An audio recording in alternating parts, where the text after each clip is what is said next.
We're here because free speech is under attack. We're here because people are being convinced that socialism works.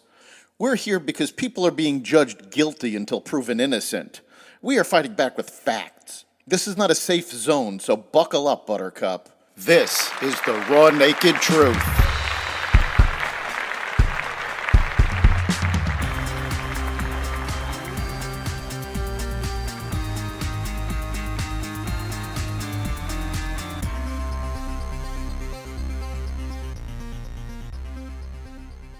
Harris picks her running mate. The squad loses another member. Another plot to kill Donald Trump, and more.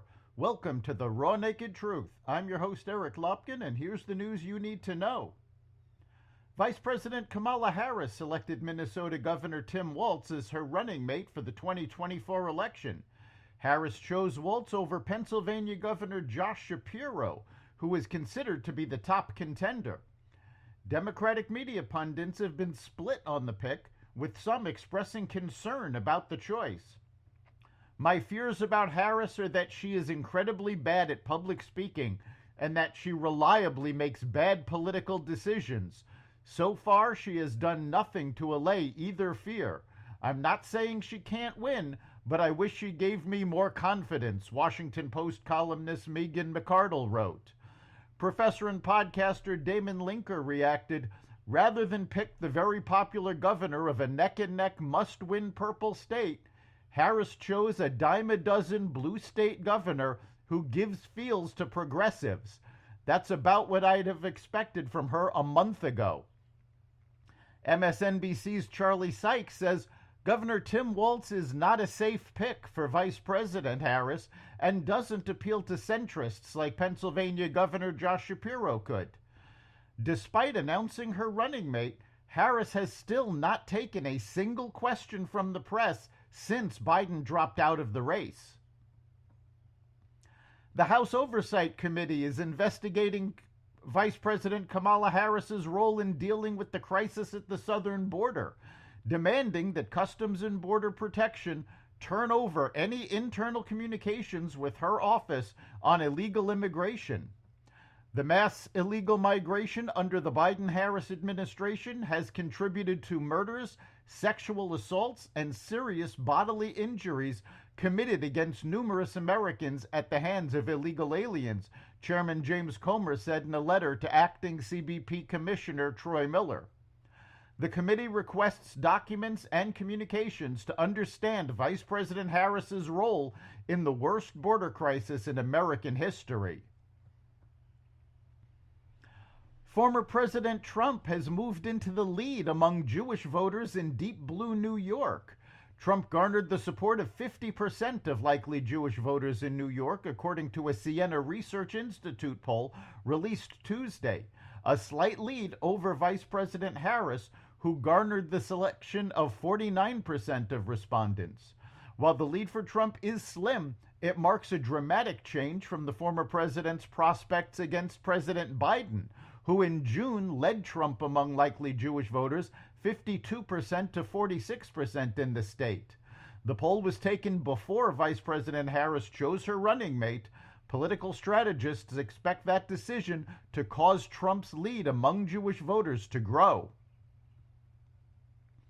A Pakistani man with ties to the Iranian government sought to carry out a political assassination in the United States, a case that was investigated weeks before a gunman tried to kill former President Trump at a Pennsylvania campaign rally. Asif Merchant, age 46, traveled to New York City and worked with a hitman to carry out the assassinations in late August or early September, federal prosecutors said in a court complaint.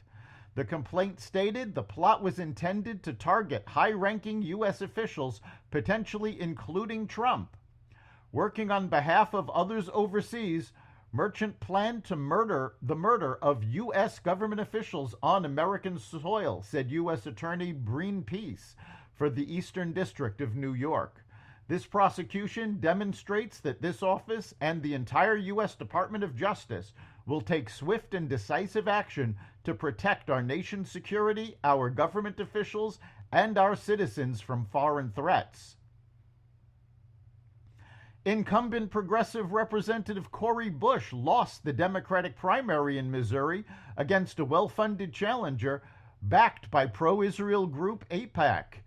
Bush's loss to St. Louis County prosecuting attorney Wesley Bell is a major electoral win for the American Israel Public Affairs Committee, which has targeted members of Congress who criticized Israel on the national stage. The Congresswoman is the second member of the left-leaning House squad to lose a Democratic primary this summer, after Representative Jamal Bowman was defeated in June.